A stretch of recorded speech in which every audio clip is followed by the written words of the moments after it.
আসসালামু আলাইকুম, সবাইকে স্বাগতম ট্রেডিং উইথ আশিকুল চ্যানেলের আজকের ভিডিওতে। আজকে আপনাদের সাথে ইন্ডেক্স নিয়ে আলোচনা করব। আজকের দিনের মার্কেটটা কীরকম করেছে এবং আগামীকাল কী ধরনের বিহেভ করতে পারে মার্কেট, সেই ব্যাপারে একটু দেখার চেষ্টা করব এবং সেই সাথে ব্যাংক সেক্টর হঠাৎ করে কেন বাড়লো সেই জিনিসটা নিয়েও একটু আলোচনা করব। সাথে থাকবেন, আশা করি আপনাদের ভিডিওটা ভালো লাগবে। আজকে আমাদের মার্কেটের পয়েন্ট ছিল 5,750, 5,760 পয়েন্ট, 25 পয়েন্ট বৃদ্ধি পেয়েছে। টাকার অঙ্কে লেনদেন হয়েছে 674 কোটি টাকা। আপনারা হিসাব করে যদি দেখেন তাহলে 237টা শেয়ারের দাম কমেছে, তার এগেনস্টে মাত্র 112টা শেয়ারের দাম বৃদ্ধি পেয়েছে। যেহেতু তারপরেও মার্কেট কিন্তু 25 পয়েন্ট বৃদ্ধি পেয়েছে, তার কারণ হচ্ছে বড় বড় শেয়ারগুলো মানে ডিএসসি ইন্ডেক্স, ডিএসসি 30 শেয়ারগুলো দাম বৃদ্ধি পাওয়াতে মার্কেটের ইন্ডেক্সের এই ধরনের পজিটিভ একটা মুভমেন্ট হয়েছে। টাকার অঙ্কে লেনদেন দেখেন প্রায় সেম, 674 কোটি টাকা আজকেও ছিল, গতকালও ছিল হচ্ছে 675 কোটি টাকা, মোটামুটি সিমিলার লেনদেন। বাট তারপরেও মার্কেটে কিন্তু শেয়ারের দাম, অল্প শেয়ারের দাম বেড়েছে, বাট ভালো মৌলভিত্তির শেয়ারগুলোর দাম বাড়ার কারণে, ব্যাংকের দাম বাড়ার কারণে মোটামুটি দেখা যাচ্ছে যে 25 পয়েন্টের মতো ইন্ডেক্স আজকে বৃদ্ধি পেয়েছে। সো এটা একটা ইনফরমেশন যেটা আপনাদের আসলে নোট করা উচিত এবং এটার উপর বেস করে চিন্তা ভাবনা করা উচিত। আমাদের ইন্ডেক্সের চার্টটা যদি দেখি তাহলে চার্ট থেকে দেখতে পাচ্ছেন আজকের ইন্ডেক্সটা আসলে অনেকটুকু বেড়ে তারপরে আবার কমে গিয়েছে। আমরা একটু দেখার চেষ্টা করব যে আওয়ারলি চার্টে এটা কি শো করে। বাট আওয়ারলি চার্টে শো করার আগে আপনাদেরকে একটু দেখাতে চাই যে আহ, গতদিন কিন্তু বলেছিলাম যে গতদিন কি বলেছিলাম সেটা আপনাদের একটু দেখাই, একটু শোনার চেষ্টা করেন, দেখেন। আগামীকাল কেমন হতে পারে, আগামীকাল এই হিসেবটা যদি করি তাহলে আমরা খুব সম্ভবত দেখার মানে আমরা দেখতে পারি যে মার্কেটটা এখান থেকে কিছুটা বাড়বে আগামীকাল। খুব সম্ভবত বাড়বে, কারণ মুভিং অ্যাভারেজের সাপোর্টটা যেহেতু রয়েছে, মার্কেটটা এখান থেকে সাপোর্ট নিয়ে বাড়বে আরও। আচ্ছা, চলেন আমরা দেখি। আগামীকাল বলেছিলাম মার্কেটের এই পজিশন ছিল, এটা হচ্ছে 22 তারিখ আজকে, আর এই ক্যান্ডেলটা হচ্ছে 23 তারিখের। তার মানে দেখতে পাচ্ছেন একেবারে পিন পয়েন্ট করে দেখানো হয়েছে বা বলা হয়েছে যে মার্কেট আগামীকাল বাড়বে।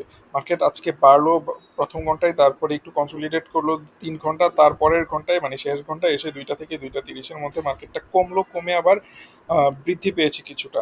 তার মানে হচ্ছে মার্কেটটা আজকে ওভারঅল বৃদ্ধির মধ্যেই ছিল। বাট ডেইলি চার্ট থেকে আমরা দেখতে পাচ্ছি যে কিছু এই বৃদ্ধিটা অনেকটুকু, যতটুকু বেড়েছিল তার ঠিক অর্ধেকই আবার কমে গিয়েছে। বাট তারপরেও আলটিমেটলি মোটা দাগে 25 পয়েন্ট বৃদ্ধি পেয়েছে, যেটা যেটা ধারণা করেছিলাম সেটা হয়েছে। এই ধরনের পিন পয়েন্ট ইনফরমেশনগুলো আসলে আমাদের মার্কেটে, আপনারা যারা এই ভিডিওগুলো ধরতে পারেন বা দেখতে পারেন, সময় নিয়ে দেখেন, তাদের জন্য খুবই উপকারী। কারণ এই ধরনের ইনফরমেশনের উপর বেস করে কেউ যদি ট্রেড করেন তাহলে T2-তে অনেক ভালো প্রফিট করা যায়। বাট আমি বলবো T2-তে প্রফিট করতেও বেশ প্রবলেম হয়, কারণ আজকের একদিনের ভিডিও দিয়ে পরের দিন বিক্রি করতে পারবেন না, তার পরের দিন বিক্রি করতে হয়। এই কারণে বেশ প্রবলেমেটিক হয়ে যায়, কারণ 3 দিনের অ্যানালাইসিস বা 3 দিনের একসাথে বোঝা যায় না। আমার কাছে মনে হয় যদি অন্যান্য দেশের মতো বাংলাদেশের মার্কেটেও যদি দিনেরটা কিনে দিনেই বিক্রি করা যেত তাহলে অনেক ভালো প্রফিট করা যেত। যারা অ্যানালাইসিস বুঝে তারা অনেক ভালো প্রফিট করতে পারতো, আবার যারা অনেক বেশি গ্যামলিং করে তারা আপনাদেরকে অনেক বেশি ফতুর বানাতে পারতো বা আমাদেরকে অনেক বেশি ফতুর বানাতে পারতো। সো এটা পজিটিভ সাইডও আছে, নেগেটিভ সাইডও আছে।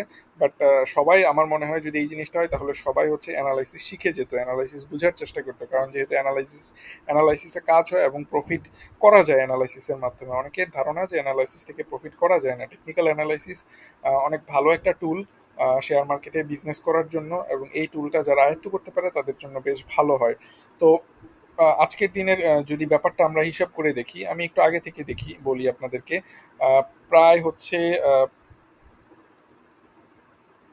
প্রায় হচ্ছে ধরেন এই 9 তারিখ থেকে বা 11 তারিখ থেকে মার্কেটটা একটা রেঞ্জের মধ্যে ছিল, দেখেন। আওয়ারলি চার্টে একটা রেঞ্জের মধ্যে ছিল, 5,730 থেকে 5,670। বাট এরপরে গতকাল মার্কেট, গতকাল না, ঠিক হচ্ছে 19 তারিখ মার্কেটটা এই রেঞ্জটা ভেঙে একটু উপরের দিকে চলে গিয়েছে, এই রেঞ্জটা ভেঙে একটু উপরের দিকে চলে গিয়েছে। সো এই রেঞ্জটা হচ্ছে 5,730 থেকে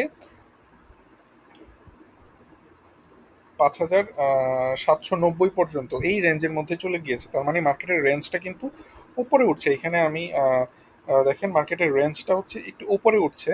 সো আগামীকাল কি হতে পারে? আগামীকাল ২ টা জিনিস হতে পারে। খুবই ইজি, সবাই হেসে দিবেন এইটা শুনলে। মার্কেট বাড়তেও পারে, কমতেও পারে। বাট পার্সোনালি যদি আমাকে বলেন যে কোন জিনিসটা আমি বিশ্বাস করি হবে, সেটা হচ্ছে মার্কেটে যেহেতু অনেকগুলো মুভিং এভারেজের সাপোর্ট রয়েছে এখানে, এই পজিশনে যেহেতু অনেকগুলো মুভিং এভারেজের সাপোর্ট রয়েছে এবং মার্কেটের লাস্ট ক্যান্ডেলটা যেহেতু একটা ডোজি ক্যান্ডেল ছিল, তা দ্যাট মিনস হচ্ছে সাপ্লায়ার মানে সেলার অনেক বেশি কমিয়ে ফেলেছে মার্কেট, তারপরে আবার বায়ার পুশ করে মার্কেটটা উপরে উঠাই দিছে। দ্যাট মিনস এই জিনিসটা খুবই একটা ভালো সাইন মার্কেটের জন্য। হয়তো আশা করতে পারি মার্কেটটা যেহেতু একটা লোয়ার জোন থেকে আপার জোনে গিয়েছে, দ্যাট মিনস এই আপার জোনটা যদি ব্রেক করতে পারে আগামীকাল, তাহলে আমরা এটাকে 5,850 পর্যন্ত বা 40 পর্যন্ত দেখতে পারি। সো একটা ভালো ভালো ভালো পসিবিলিটি আছে আমার হিসাব মতে মার্কেটটা বাড়ার এখান থেকে। দেখা যাক কি হয়, মার্কেটটা কি করে শেষ পর্যন্ত। তো ওই যে বললাম তখন 25 পয়েন্ট বৃদ্ধি পেয়েছে, কিন্তু 233টা শেয়ারের দাম কমেছে। এটার পিছনের কারণ হচ্ছে বড় বড় শেয়ারগুলো ব্যাংকের শেয়ারগুলো বেড়ে গিয়েছে। ইসলামী ব্যাংক ইসলামী ব্যাংকের ইসলামী ব্যাংকটা জাস্ট চিন্তা করে দেখেন, গত এখানে 9 দিনে প্রায় 50 পয়েন্ট বৃদ্ধি পেয়েছে ইসলামী ব্যাংক। গত 9 দিনে 50 পয়েন্ট বৃদ্ধি পেয়েছে, 50% বৃদ্ধি পেয়েছে, সরি।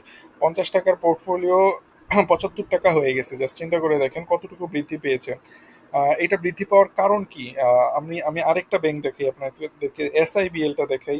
এসআইবিএলও দেখেন যে সেই 60 টাকা থেকে এই মাসের শুরুতে মনে হয় অগাস্টের দিকে 60 টাকা থেকে প্রায় 70% বৃদ্ধি পেয়ে 12 টাকা হয়ে গিয়েছিল।